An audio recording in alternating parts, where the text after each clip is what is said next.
Good afternoon, everyone. If we're ready, we'll get started.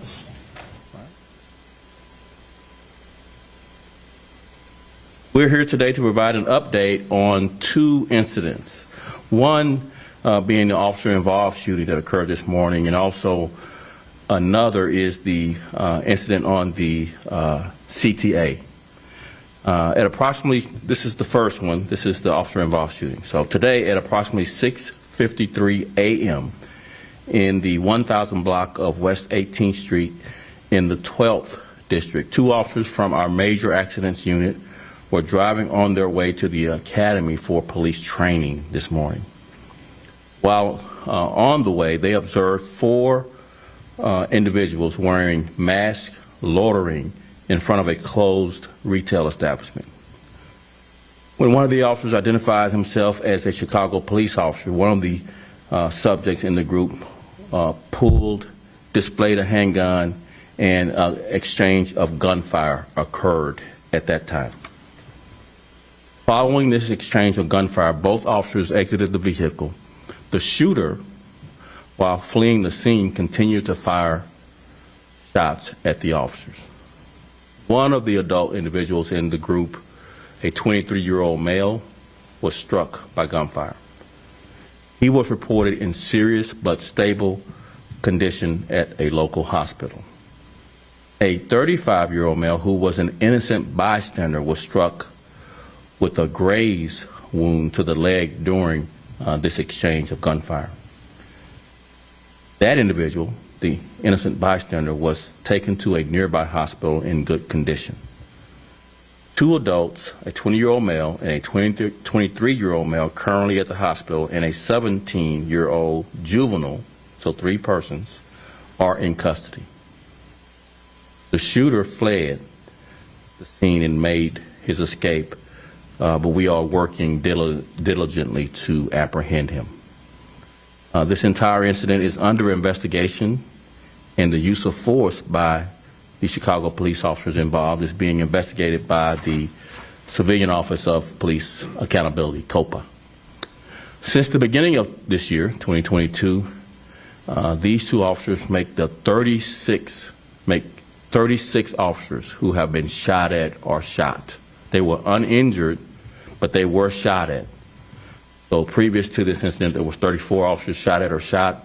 So this makes 36 officers this year, just in 1 year, shot at or shot.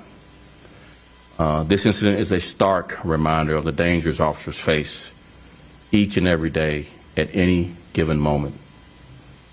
Next, I'll go to the update on the incident that occurred on the CTA.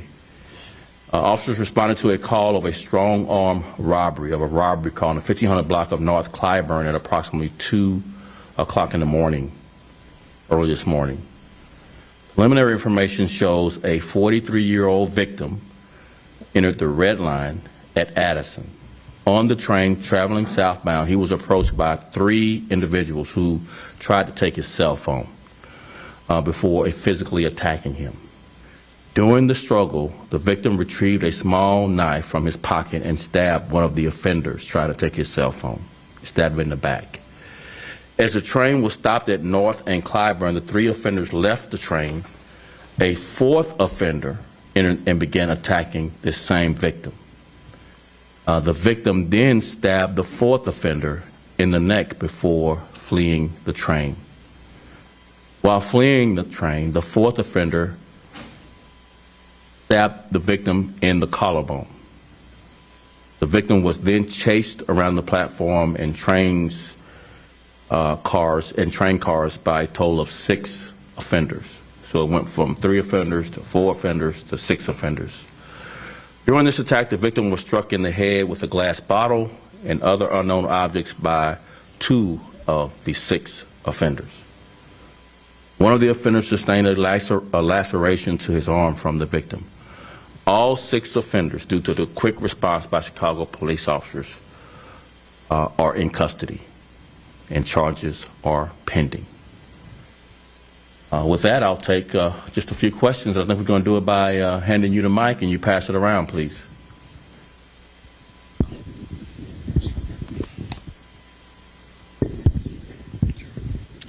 Superintendent Charlie DeMar with CBS Chicago. A separate incident overnight, an employee at Maxwell's hot dog stand was shot and killed. Can you provide an update on that incident? From talking to people out there, it seems that there was some type of argument between that employee, the victim, and the shooter. Is that consistent with what you're gathering? What we'll do is take off topic on these two because these are too high level. We'll try to get this through, and then we'll come back and answer that one. Do you have one about any of these? Yeah, I got on topic. Sure. We've heard a lot about the increased patrols from Chicago Police along with CTA's private security. For those who don't believe it's working, who don't feel safe riding the CTA, what do you say to them? So again, obviously perception is really important to us as well. People, how they feel is really important. That's why we've increased resources, both CTA and Chicago Police Department, on the trains, on the platforms, and on the buses, by the way, as well. And we are seeing a statistical decline in crime on the CTA. But that doesn't speak to the perceptions of crime. So we have to do more with being more visible. Highlighting these incidents, I think, is important as well, where all of these offenders were taken into custody because of our increased focus on the CTA and our quick response. But it's going to be, obviously, quite a challenge dealing with perceptions, regardless of what the statistical declines show in the last 28 days. So, again, a lot more work to do, but being transparent, being honest is really important when it comes to perceptions. We're doing all we can to increase our presence so that people feel safer. Do you believe it? That's what I just said. You got another question?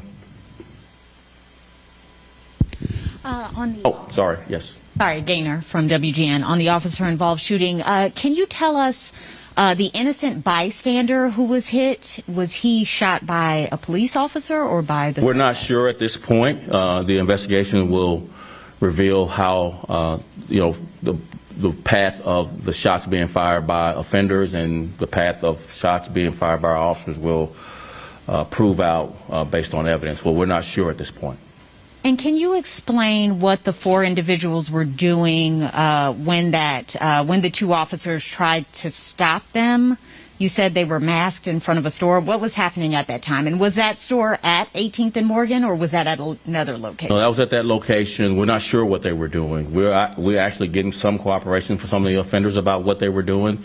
So as soon as we complete that full investigation, I'm sure we'll conclude exactly what was going on there. But they were masked up, obviously armed, and once our officer identified himself as a police officer, they began pulling a gun and shooting at our officers, trying to kill them. But just to be clear, there was one person in that group who fired shots at officers, and Yes. that person is still at large. That's what we think we know now, yes. Thanks. Charlie Wojciechowski from Channel 5. Just to clarify, were the officers who approached the individuals still in their car when Yes. they identified themselves? There was two exchanges of gunfire during this whole interaction. The one was while the officer was still seated in the car. The second was as the shooter was fleeing, he was firing back at the officers as well. Were any officers taken to the hospital after this, even though they weren't struck by gunfire? I believe a couple were checked out for, the two were checked out for observation, yes.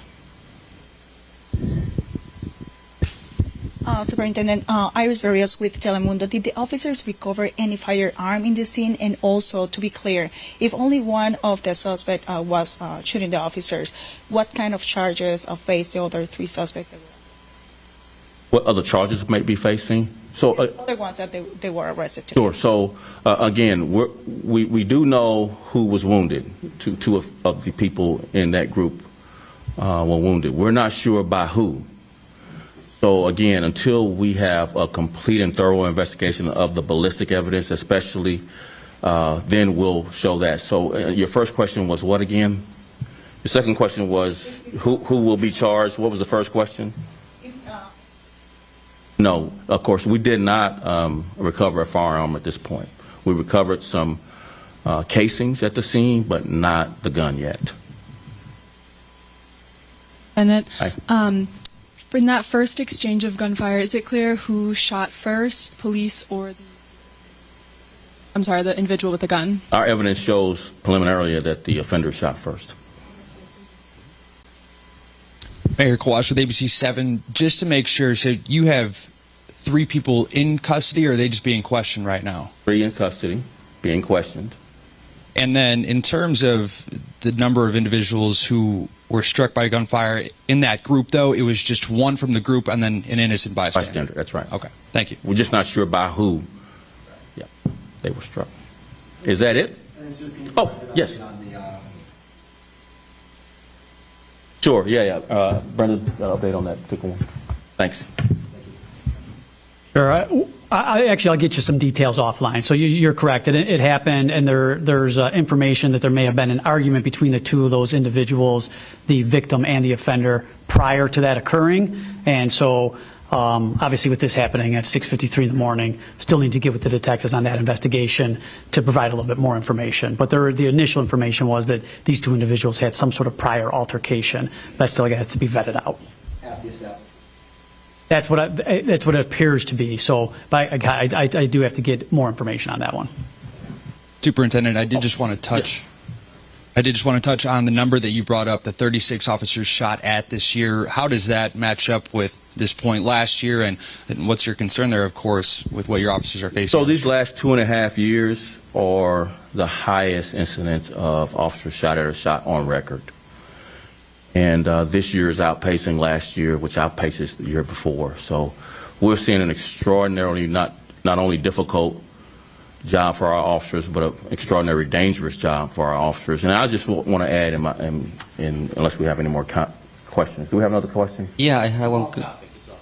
Okay, got it. Go ahead. Okay, do you have any message to the Alvarez family who is upset that this department is not following COPA's recommendation about Officer Solano? So, any comments to who?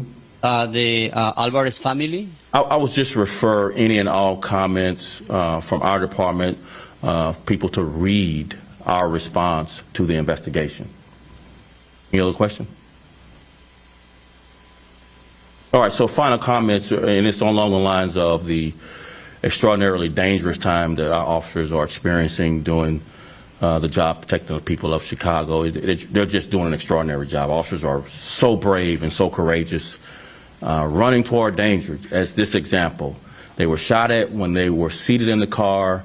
They get out of the car and they run toward a person shooting at them, trying to kill them. And I just want to acknowledge not only their bravery and courage, all the dedication and commitment it takes to do this job now, but also the results they are getting. I mean, we just don't acknowledge the results they are getting. Homicides citywide this year are down. Shootings this year are down. You know, homicides are down 16% year over year. Shootings are down 15%. July to July, this July compared to July last year, homicides are down 44%. Shootings are down 32% July to July. So we want to also acknowledge the results they are getting. It's not just their bravery and courage in vain. They are getting results. It's because of the work of the men and women of the Chicago Police Department that they are getting results, and we ought to acknowledge it much more. And every time you see a cop, please say thank you for the job that they're doing in the face of extraordinary difficulties and dangers. Thank you all so much.